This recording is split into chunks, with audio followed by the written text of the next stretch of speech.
Welcome back to the deep dive. So if you've ever had that crushing feeling, Hmm. you've done the work, you know the vocabulary, but the second a native speaker starts talking, your brain just goes, wait, Hmm. what was that? I think I caught maybe 3 words. Right.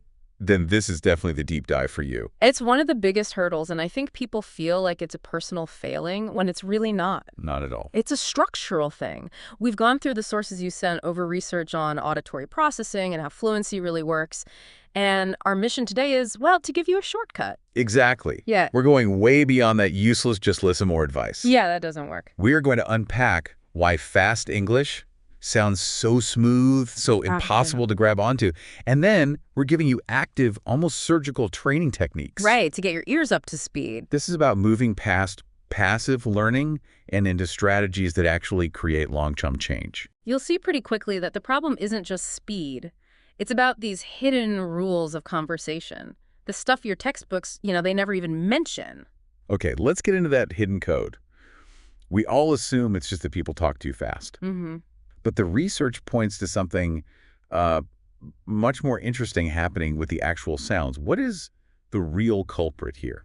The main culprit, the biggest reason your textbook English fails you in the real world, is something called connected speech. Connected speech. Yeah.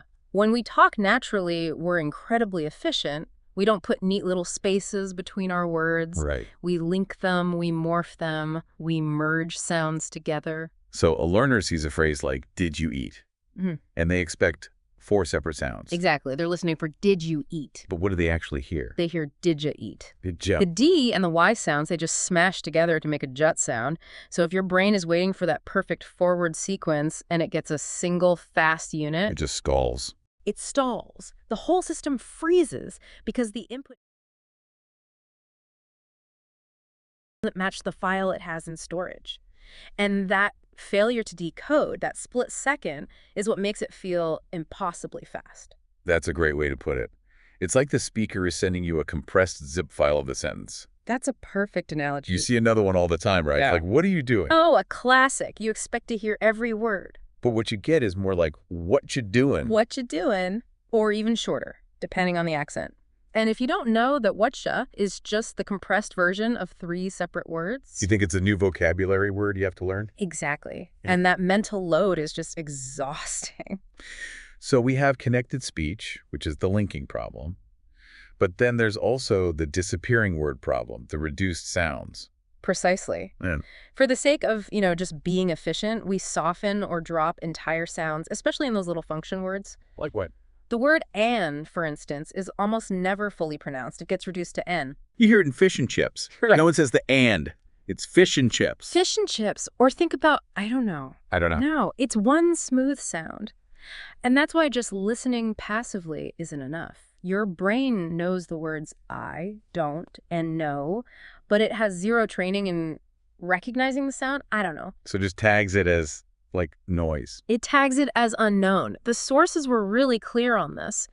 Learners almost always know the individual words. They just haven't trained their ears to recognize all the sound variations that happen in fast, casual speech. Okay, so if the problem is this complex system of linking and reducing sounds, how do we even begin to adjust? I mean, you can't learn every single transformation at once. You can't, so you need a tactical shift. The goal isn't 100% word-for-word accuracy. Right. The goal is 100% message comprehension, and the first big strategy is to start focusing only on the keywords. Focusing only on keywords. That sounds risky. I mean, how do you know you're not missing something important like a not or some other qualifier? That's a fair question, and it's where prediction comes in, which we'll get to.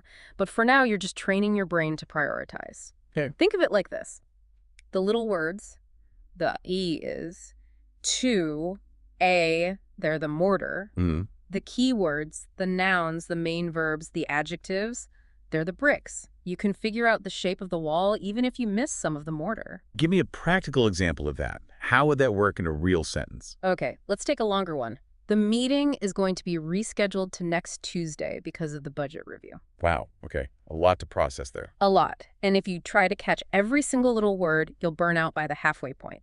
The keywords are meeting, rescheduled, next Tuesday, and budget review. Right. Meeting, rescheduled, Tuesday, budget. And with just those 4 bits of information, you have the entire message. The meetings move because of the budget. Got it. And that leads perfectly into the second strategy, which is chunk listening. Chunk listening. English speakers don't think in single words. We think and talk in chunks, in these little prefabricated phrases. So it's less like word-by-word translation and more like sophisticated pattern recognition. Exactly that.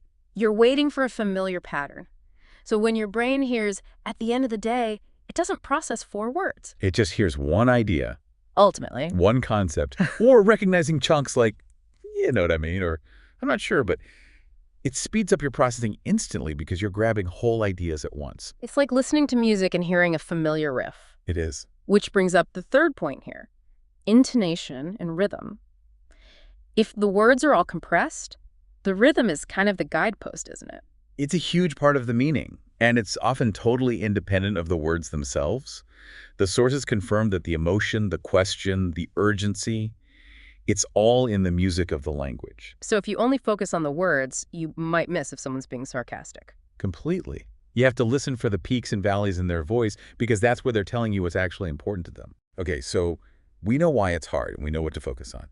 Now we get to the really critical part. How do you actually train for this? Right. Active training. Because if you just watch movies passively, your brain will struggle to make that connection between the word you know and the sound you're hearing. It's like going to the gym for your ears. Exactly. You need high-intensity resistance training. Okay, this is where it gets really interesting for me. These techniques are active, they take effort, but the payoff is huge. Let's start with maybe the toughest one, shadowing. Shadowing is revolutionary. It's so effective because it forces you to bypass that internal translator in your head. How does it work exactly? The mechanics are simple, but it is challenging. You find a short audio clip, maybe just 10 to 15 seconds of natural conversation. Just 10 seconds. It's all you need to start. You listen once, then you play it again and you speak along with the voice, trying to stay right on top of it like a shadow. And you're matching everything, not just the words. Everything. The speed, the pitch, and this is the most important part, the rhythm. Because in trying to match that rhythm, you're forced to compress the sounds yourself.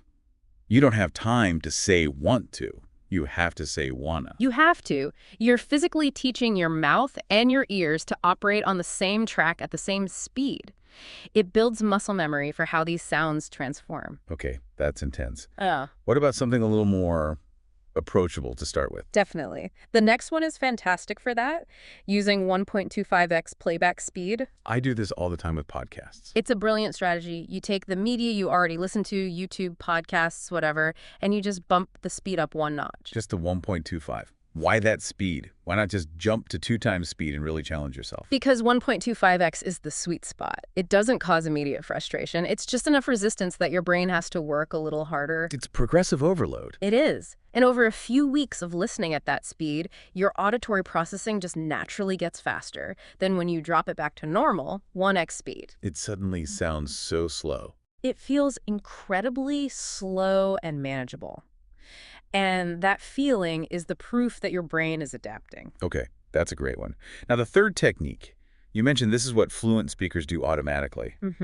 Dialogue practice, or what I like to call predictive listening. Predictive listening. This is more of a high-level cognitive exercise. You're listening to a conversation, and you pause it right before someone is about to finish a key sentence. And you try to guess what they're going to say next. Out loud. You guess out loud. And you're not aiming for the exact words. You're aiming for the meaning, the context. So if you hear someone say, I just got a huge promotion at work, so I think I'm going to. Right. You pause it. You know the next chunk has to be something celebratory. You might guess, finally buy that car, or take a vacation. And then you press play. And maybe they say, finally book that trip to Italy. Exactly. Your brain didn't have to decode every single word they said. It just had to confirm its prediction. It's so much faster. It's building that anticipation skill. You're not waiting for the words to arrive. You're meeting them halfway. You're meeting them halfway. That's the perfect way to put it. And of course, all these techniques need to be supported by just real-life exposure. Right. If you can, just listen to people talking around you in a coffee shop. Don't try to understand everything. Just get your ear used to the flow, the music of it all. Let's pause here for a second because we know this can feel so frustrating. It really can. You put in all this effort and you still miss things. But it's so important to remember this is a marathon. And let's be super clear about the goal. The research says the goal is not to understand every single syllable. No. It's to understand the message. Even native speakers miss words all the time. We just use context and prediction to fill in the gaps without even thinking about it. That's the only difference. So by using shadowing and 1.25x speed and predictive listening, you're not just hoping to get better.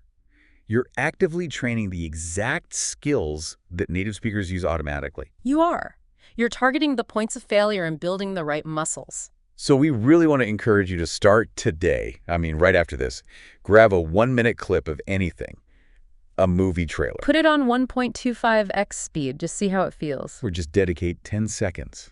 That's it, 10 seconds to that shadowing practice. As you start doing this, here's a final thought for you to explore on your own.